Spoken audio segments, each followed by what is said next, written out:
नमस्कार। कार्यक्रम खास मुलाकात में आपका बहुत बहुत स्वागत है। और ख़ास मुलाकात में आज हमारे साथ जो ख़ास पर्सनैलिटी हैं, जो शख्सियत हैं, वो छत्तीसगढ़ की राजनीति के एक बहुत ही सशक्त हस्ताक्षर हैं।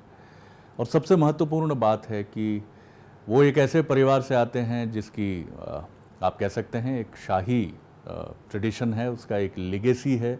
लेकिन इसके बावजूद सिंहदेव परिवार की अगर मैं बात करूं तो छत्तीसगढ़ में ये एक ऐसा परिवार है जो एक रिफॉर्मिस्ट के तौर पर भी सामने आता है। एक बहुत अलग किस्म की लेगेसी है। और जिन शख्सियत की मैं बात कर रहा हूं जो हमारे साथ हैं, उनकी विनम्रता को जब भी मैं देखता हूं तो मुझे लगता है कि राजनीति और विनम्रता बहुत ज़रूरी हैं। लेकिन कई बार दुर्भाग्य से ये विनम्रता ओढ़ी हुई होती है, नकली होती है, कृत्रिम होती है। लेकिन उनकी विनम्रता, उनकी चिंता और लोगों के प्रति काम करने का जो उनका एटीट्यूड और रवैया है, वो बहुत सच्चा प्रतीत होता है। हमारे साथ हैं छत्तीसगढ़ विधानसभा में नेता प्रतिपक्ष कांग्रेस के वरिष्ठ नेता टीएस सिंहदेव साहब। बहुत स्वागत करता हूं सिंहदेव साहब आपका। सबसे पहला सवाल आपसे यही कि मुश्किलें तो बहुत हैं, परेशानियां बहुत हैं, क्या कोई हल, कोई समाधान आपको नज़र आ रहा है छत्तीसगढ़ में? समाधान अवश्य निकलेगा, समय के साथ निकलेगा। विचारधाराओं की वैकल्पिक प्रस्तुतियां रहती हैं और अपनी अपनी विचारधाराओं के आधार पे कार्य करने की पद्धतियां होती हैं। समय के साथ आज का जागरूक मतदाता इनको जानने और पहचानने लगा है और उसी के आधार पे वो अपने मत का प्रयोग करेगा। और मुझे ये विश्वास है कि आने वाले समय में जो परिस्थितियां छत्तीसगढ़ में भी बनी हैं, जिस तरह से इस वर्तमान शासन ने अपने कार्य को निष्पादित करने का सिलसिला आगे बढ़ाया है, लोगों को अब ये महसूस होने लगा है कि बार बार चुनाव के पहले जिन बातों को कहा जाता है वायदों के रूप में, लक्ष्यों के रूप में, लोगों को सहयोग और मदद पहुंचाने के रूप में, चुनाव के बाद ये बातें पीछे हो जाती हैं। चाहे खाद्यान्न सुरक्षा कानून के तहत चावल की बात को ले लीजिए, चाहे बिजली की दरों की बात को ले लीजिए, चाहे कृषि प्रधान छत्तीसगढ़ में धान के समर्थन मूल्य और बोनस की बात को ले लीजिए। सरकार की कार्यप्रणाली है पंचायती राज संस्थाओं में पेशा के कानून को लागू करने की हो, वास्तविक रूप में अनुसूचित जनजाति जिन्हें हम आदिवासी के नाम से कहते हैं, उन्हें राहत पहुंचाने की हो, अनुसूचित जाति का आरक्षण भले ही वो संवैधानिक प्रावधानों के अनुरूप 16 से 12% किया गया है, किंतु उस समाज में भी सरकार के प्रति एक ऐसी भावना बलवती हुई है कि हम लोगों को कहा कुछ गया और किया कुछ गया। आप सर्विस सेक्टर में देख लीजिए, विद्युत सप्लाई एक सरप्लस स्टेट के रूप में छत्तीसगढ़ को माना जाता है।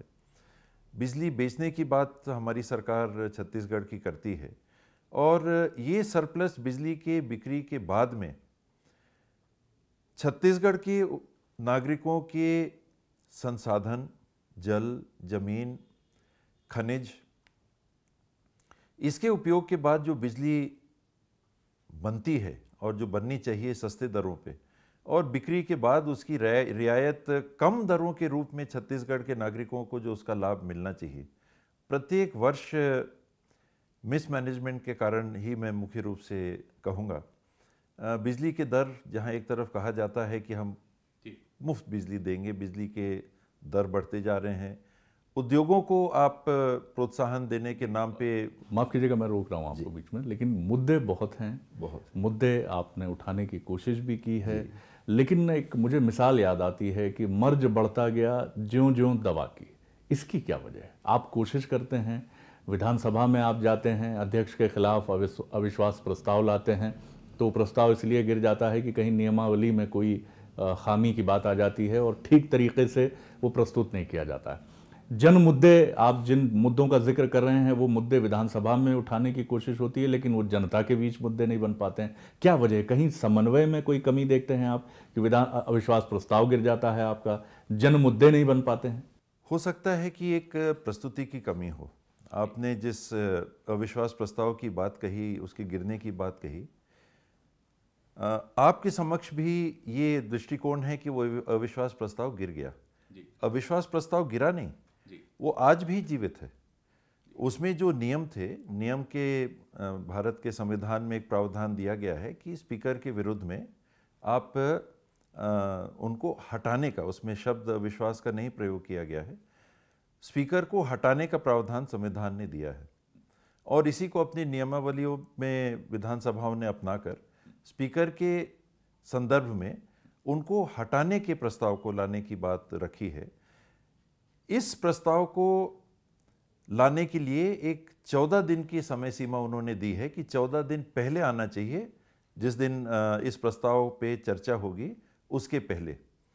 इस प्रकरण विशेष में आरटीआई के कुछ एक्टिविस्ट थे छत्तीसगढ़ के, और मीडिया ने लगातार इस बात को उठाया था, लेकिन तथ्य सामने नहीं आए थे।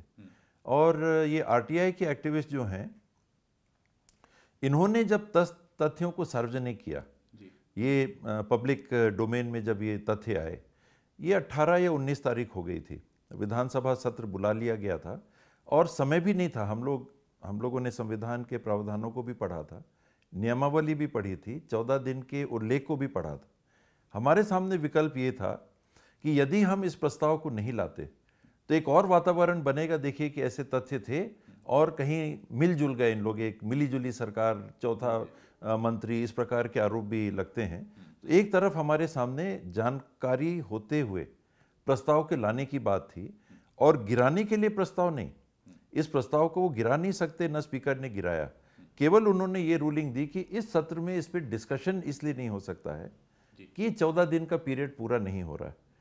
तो ये अभी भी जब सत्र समाप्त हुआ था, मैंने सत्र की समाप्ति में जो अपनी ओर से भाषण दिया था, इसमें हमने माना कि ये कहीं टेक्निकल पेंचोखम में भी ये मसला उलझ गया। आपकी निष्ठा यानी कांग्रेस की निष्ठा पर कहीं कोई सवाल नहीं, लेकिन मुद्दे जो आप उठा रहे हैं, चाहे वो मंतूराम पवार हो, क्या आपको लगता है कि कोई आपके भीतर का ही कोई बड़ा नेता कुछ सबोटाज कर रहा है कांग्रेस को? आप जितनी मशक्कत करते हैं, मैं भूपेश बघेल जी की बात करूं, एक बड़े फायरी लीडर हैं, बहुत एक अलग मिजाज और तेवर के साथ सामने आते हैं। आपकी मैं बात करूं, आपकी निष्ठा, आपके कमिटमेंट पर किसी को संदेह नहीं है। तो ये कौन है छुपा हुआ भेदी? नाम लेना मैं नहीं समझता कि उचित होगा, लेकिन दो पहलू हैं जो आपने कहा, एकदम सही बात है। लक्ष्य में पहुंचने के लिए हमको दोनों चीज़ देखना है। अगर हम क्रिकेट के मैदान पे उतरे तो उसके दो पक्ष होते हैं। एक, जिस टीम का हम प्रतिनिधित्व कर रहे हैं उसको मजबूत करना, और दूसरा विपक्षी टीम की कमियों को देख के उनको उन कमियों पे हमको अटैक करना। जीत के लिए अमूमन सरलता से कहें तो ये दो पहलू हैं। तो जो अभी तक बात हो रही थी, विपक्ष की कमियों को हम लोग उजागर करने का प्रयास कर रहे थे और करते रहेंगे। दूसरा जो पहलू है कि अपनी टीम को भी अनुशासित तरीके से उसके जो प्लस पॉइंट्स हैं उनको यथासंभव संकलित करके और उनका उपयोग टीम की जीत के लिए, पार्टी की जीत के लिए, छत्तीसगढ़ के लोगों को और राहत पहुंचाने के लिए, आखिर उद्देश्य वही है। दूसरी टीम बहुत अच्छा काम छत्तीसगढ़ के लिए कर रही हो तो बदलने की कोई आवश्यकता नहीं होनी चाहिए। भले हम कांग्रेस में हो तो सिर्फ इसलिए बदलने की बात हो क्योंकि हम कांग्रेस में हैं। ठीक, आप नाम नहीं ले रहे हैं, मैं नाम लेता हूं। भूपेश बघेल जी कई मंचों पर अजीत जोगी जी के खिलाफ नाम उनका ले लेकर भी कहते रहे हैं और प्रत्यक्ष और परोक्ष रूप से भी कहते रहे हैं। कांग्रेस के लोग भी मानते हैं कि छत्तीसगढ़ में अगर अजीत जोगी साहब समाधान यानी टॉप लेवल की भूमिका में नहीं होते हैं तो वो समस्या हो जाते हैं।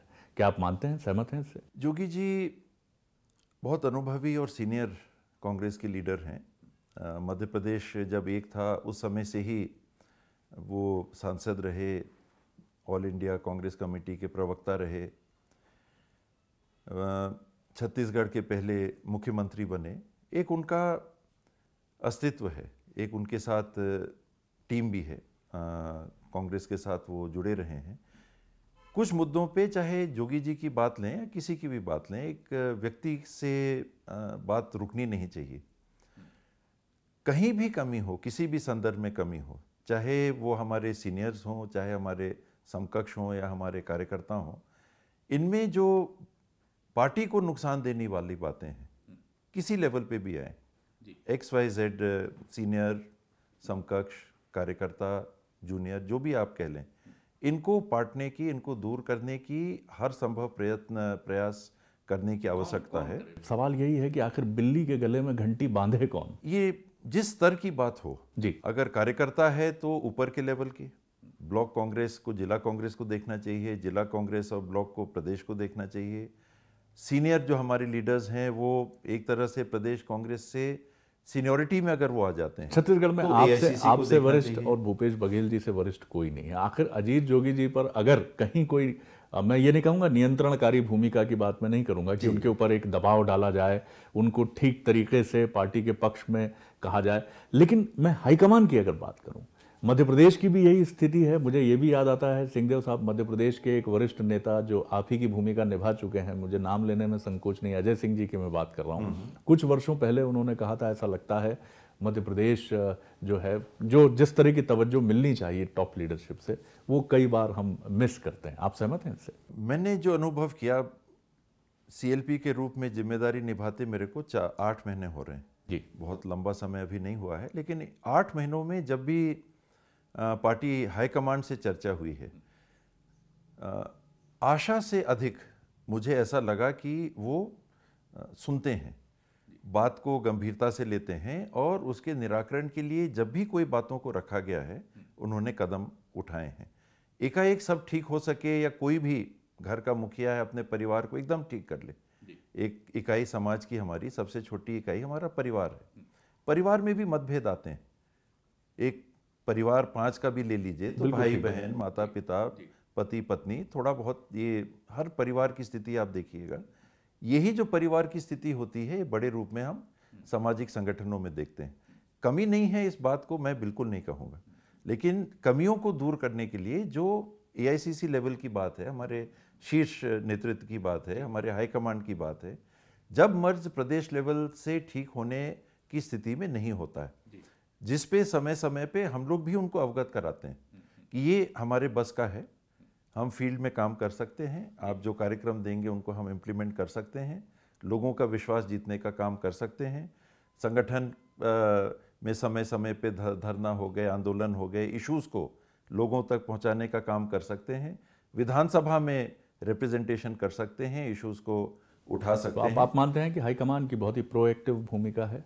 है। और जहाँ कमियां हैं जी, जिनको हम अपने लेवल पे दूर नहीं कर सकेंगे, उनको हम जरूर हाईकमांड को अवगत भी कराते हैं, वो दूर करने के लिए पहल करते हैं और जहां आवश्यकता हो तो हस्तक्षेप भी करते हैं। करना। चलिए, आपसे बातचीत हम जारी रखेंगे सिंहदेव साहब। फिलहाल रुक रहे हैं एक छोटे से ब्रेक के लिए, कहीं जाइएगा मत। इस वक्त हमारे साथ हैं छत्तीसगढ़ के सीनियर कांग्रेस लीडर और विधानसभा में नेता प्रतिपक्ष की अहम जिम्मेदारी निभाने वाले TS सिंहदेव साहब, जिनसे बातचीत हम जारी रखेंगे इस छोटे से ब्रेक के बाद।